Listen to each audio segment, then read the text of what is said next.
রাত্রিরে আমাদের বাড়ি খেয়ে যেও, কেমন? এত এত বাজিয়ে এনেছো, এত পয়সা নষ্ট করেছো আমাদের পেছন, আমরা তোমার জন্য এইটুকু করি। শুধু শুধু এত বাজি কিনলে বৈশালী দি, আসল বোমটা তো মা ফাটাল। আচ্ছা রুনা, তুমি কেন কাঁদছো আমাকে বলবে? না হয় বৈশালী কটা বাজিয়ে এনেছে। না কেন আনবে? মেয়েটা কি আমাদের বাড়ির বউ হয়ে গেছে? হয়নি তো। ওর কাছ থেকে হাত পেতে আমরা জিনিস কেন নেবো বলো?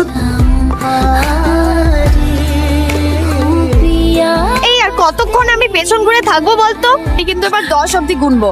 1 2।